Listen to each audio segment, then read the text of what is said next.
Yes. Welcome, dear listener, to a space where sound becomes sentiment and lyrics unfurl like whispered confessions in the quiet chambers of the soul. Today, we embark upon a rather stirring expedition through The Search by NF. Now, if you're new here on Called WordSmith, we do not simply hear music, we interrogate it. We cradle its meanings, savor its textures, and illuminate the hidden sinews that bind melody to emotion. So, if you find solace in such thoughtful wanderings, I invite you most cordially to like, comment, share, and subscribe, and thus join this ever-growing fellowship of seekers and sensibility. Should you wish to extend your support beyond the spoken word, you will find various avenues linked gracefully in the description below. Your patronage, as like many of those on screen right now, in any form is received with the utmost gratitude. And if you're inclined to continue this dialogue beyond these walls, do follow me on Facebook and Instagram, where the conversation continues, albeit in a different form, like a well-loved refrain carries on. Now, without further bloody ado, let's dive straight into it, shall we?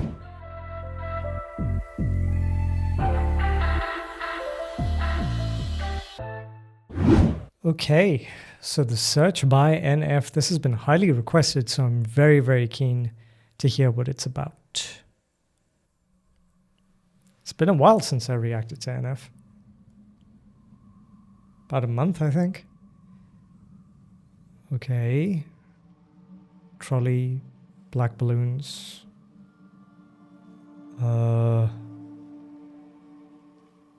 Sounds kind of eerie.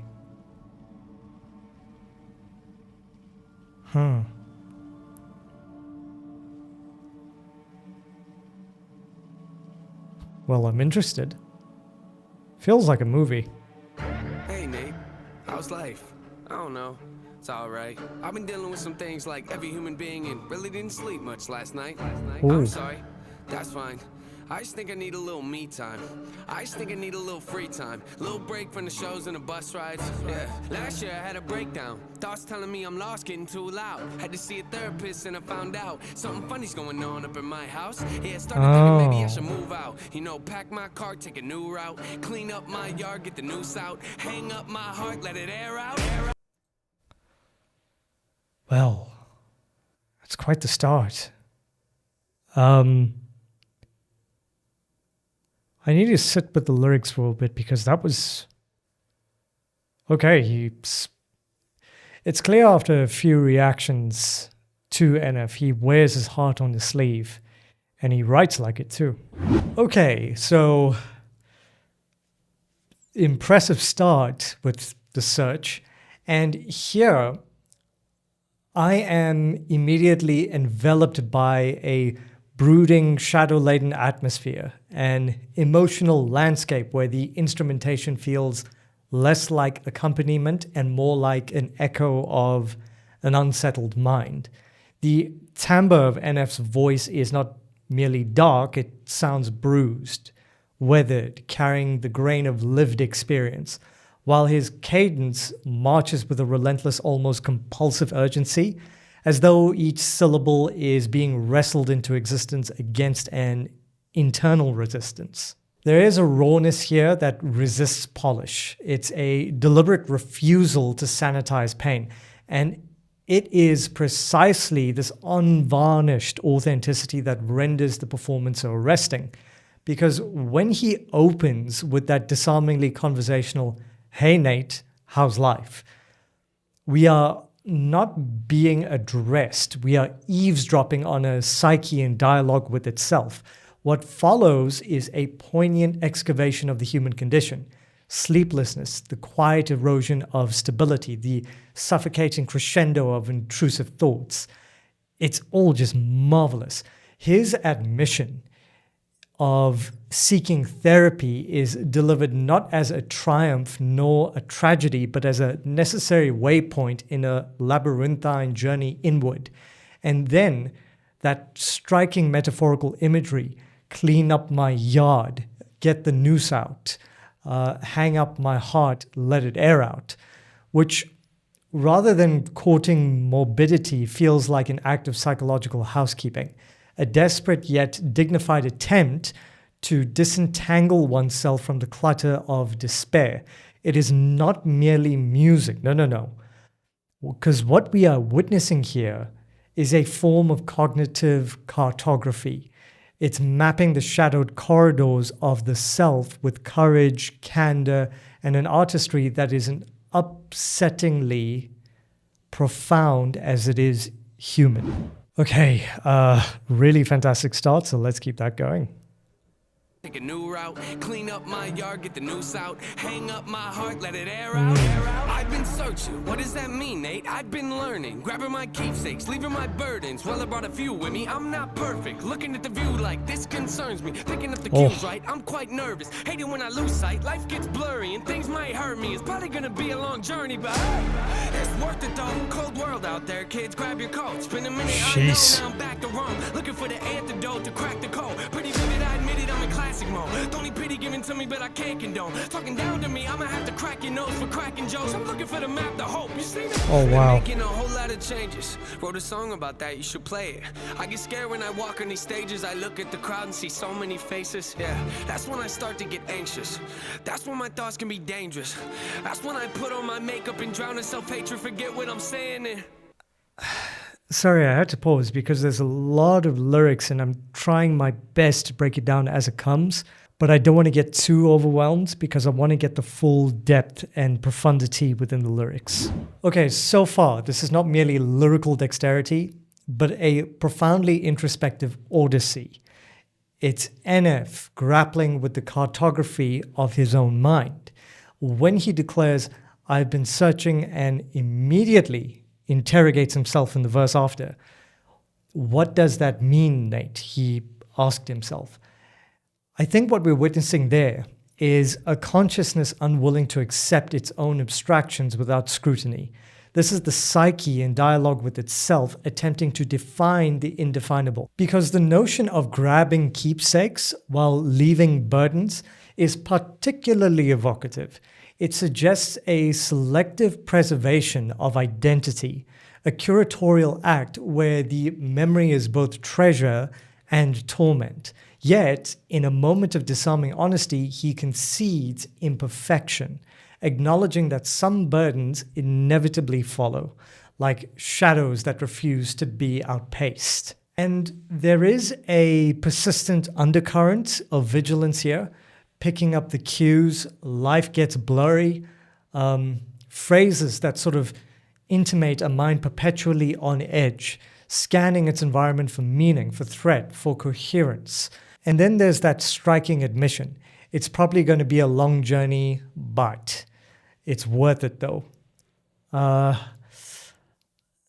don't think that is optimism in its naive form, but something far more resilient.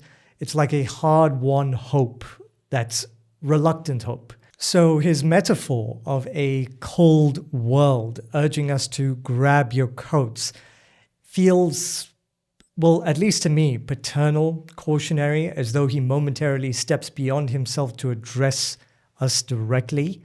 And yet, even as he searches for the antidote to crack the code, there is an awareness that such a solution may be elusive, perhaps even illusory. And what follows is a fascinating duality, defiance and vulnerability. And those two things are coexisting in uneasy tension.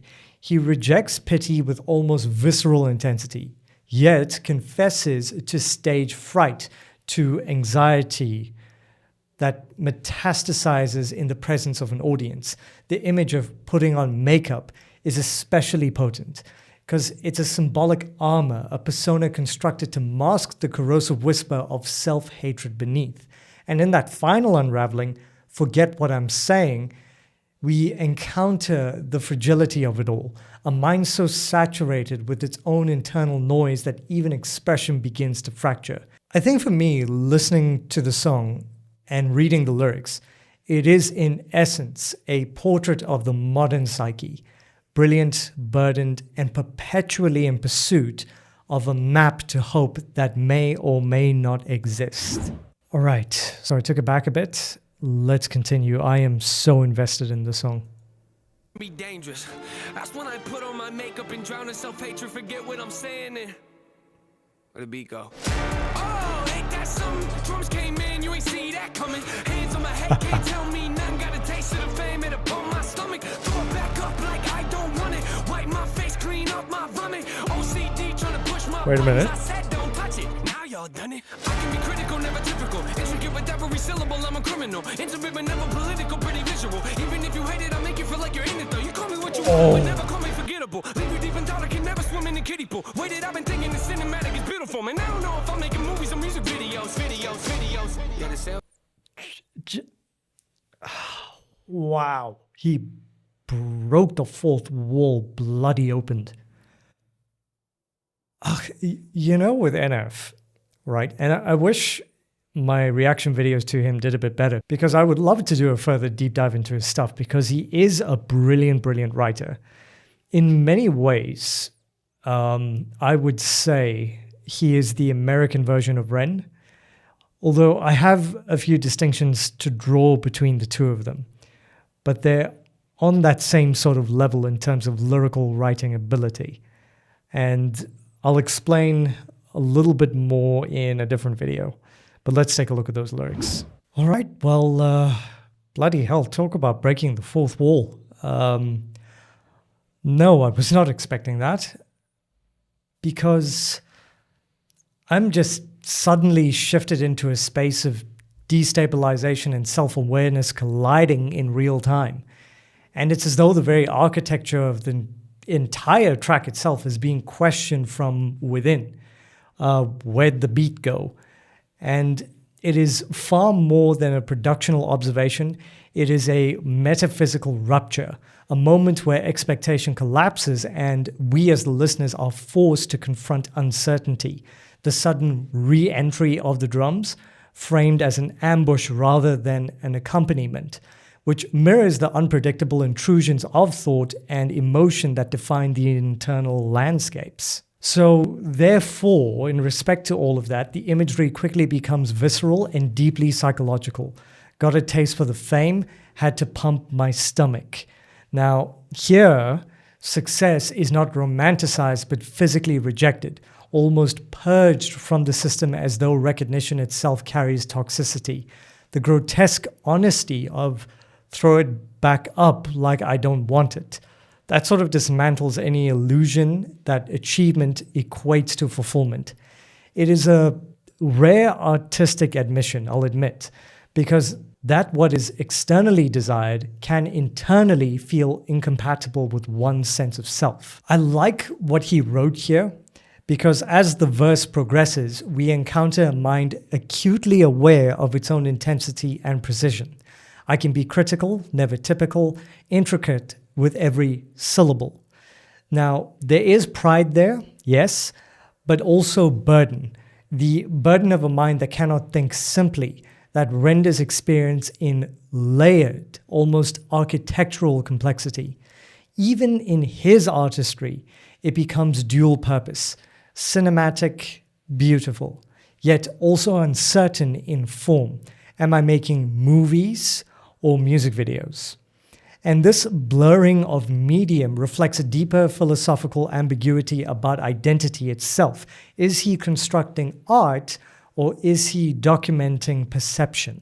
And I think for me, what emerges ultimately is a portrait of a creator both commanding and conflicted. Someone whose brilliance lies not in stability, but in the vivid turbulence of a mind that cannot help but analyze itself even as it unfolds. Okay, taking it back a little bit, I'm pausing a lot, but when you look at the words, you can understand why. I like the dropout. Yeah, the sales can rise, doesn't mean much though when your health declines. Yeah. See, we've all got something that we trapped inside that we try to suffocate, you know, hoping it dies. Try to hold it underwater, but it always survives. And it comes up out of nowhere like an evil surprise. Then it hovers over you to tell you millions of lies. You don't relate to that? Must not be as crazy as I'm. The point I'm making is the mind is a powerful place, and what you feed it can affect you in a powerful way. It's pretty cool, right? Yeah, but it's not always safe. Just hang with me, this'll only take a moment, okay? Just think about it for a second. If you look at your face, every day when you get up and think you'll never be great, you'll never be great. Not because you're not, but the hate will always find a way to cut you up and murder your faith. Oh, the last line was a bar. I didn't want to stop it, but again, he's going so hard with so many unbelievably profound bars that it's difficult to not stop. So this section so far for me is the song's most incisive meditations. It's a sobering reflection on the quiet dissonance between external success and internal decay. Now, the next bar that he raps, the sales can rise. I believe he tells us, yet this is an ascent that is rendered hollow when set against the erosion of one's own mental and emotional well-being. It is a stark reminder that achievement without equilibrium is but a gilded fragility. What follows then is a masterful personification of the inner struggle, that which we attempt to drown, those submerged anxieties, suppressed traumas, all of those just refuses annihilation. Instead, it resurfaces with a kind of malevolent persistence, hovering and whispering distortions as though the mind itself becomes both the architect and saboteur of our own reality. And I love his candor here because it's disarming. When he asks, you don't relate to that. It is less a challenge and more of an invitation, an open door into shared vulnerability. And then comes the philosophical fulcrum of the verse, the mind as a powerful place, a fertile terrain where the seeds we plant, be they nourishing or corrosive, inevitably take root. There is something almost cognitive, behavioral in this observation, the recognition that repeated self-perception can calcify into belief and belief into identity. The imagined ritual of waking each day and rehearsing one's inadequacy becomes, in his telling, a kind of psychological liturgy, one that slowly erodes faith in the self. Crucially, he clarifies that this perceived lack of greatness is not an objective truth, but a consequence of internalized hostility, the hate that finds a way to cut you up and murder your faith.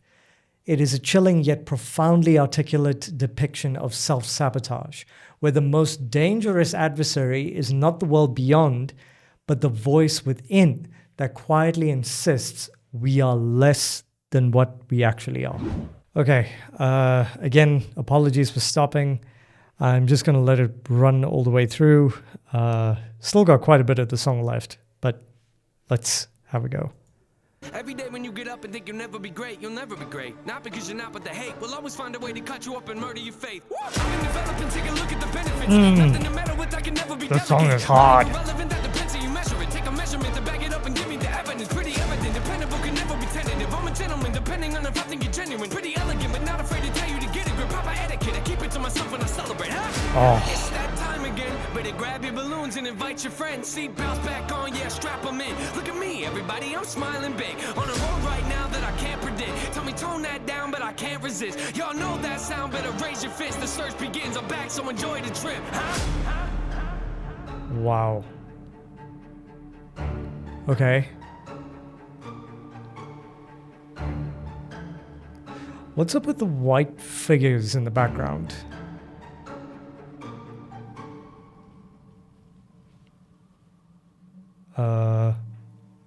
Wait, is that it? That can't be it, surely not. Okay, so I'm guessing there's a bit of narrative coming.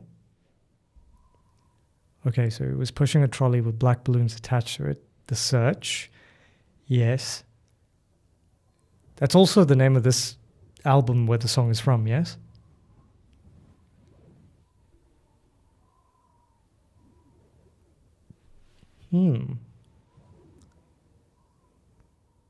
Still pushing the trolley.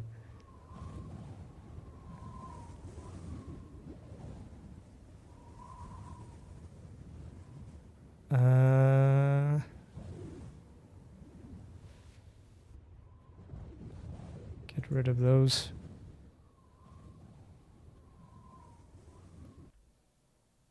Okay. Somewhat confused, but I'm sure I'll figure that one out, or at least you lot in the comment section will inform me. Okay, but that last paragraph. Psychological, lyrical masterpiece. Now, that was a hell of a palpable climactic shift. It's almost a defined resurgence of identity, as though NF, having traversed the darker corridors of his own psyche, now stands before us to declare his evolution. I am developing. And when he makes that proclamation, what follows is a rapid-fire cascade of self-examination, questions of relevance, integrity, and authenticity, all delivered with a cadence that feels both assured and restless. There is a fascinating duality at play here.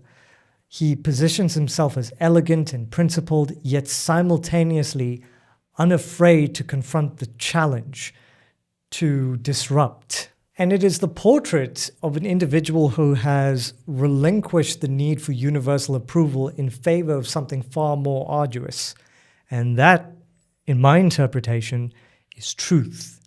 Because his insistence on evidence, on measurement, suggests a mind that craves validation not from applause, but from substance. And then, quite suddenly, I might add, the atmosphere pivots into something almost theatrical. Grab your balloons and invite your friends. It is as though we are being ushered into some manner of spectacle, yet one tinged with irony. The smile he presents feels performative, a carefully donned facade that contrasts with the volatility he has already revealed. The imagery of fastening seatbelts is particularly evocative to me. It prepares us not for comfort, but for turbulence, for a journey that is unpredictable, perhaps even destabilizing. When told to tone that down, he refuses, and in that refusal lies the beating heart of this passage, an artist unwilling to dilute his truth for the sake of palpability. So this is not a destination-bound narrative, my dear viewers, but an ongoing expedition into the self, one that invites us not merely in to observe, but to accompany him with all the exhilaration and unease that such a journey would entail. Okay, so we arrive at the quiet denouement of our journey through The Search by NF. If this exploration has stirred something within you, a thought, a memory, a fleeting epiphany, I would be most delighted to hear of it. Do leave a comment, share this with a fellow traveler, and of course subscribe if you found a certain kinship here. And remember folks, your support is the gentle wind in these creative sails. Should you wish to contribute further, you will find all support options waiting patiently in the description below. And let us not part entirely. Come and find me on Facebook and Instagram, where musings, music, and moments continue to intertwine in quiet harmony. Until next time, ladies and gentlemen, do be kind, do be gentle, be respectful to one another, and help each other out when you can. And I'll see you lot in the next video. Take care, everyone. Cheers.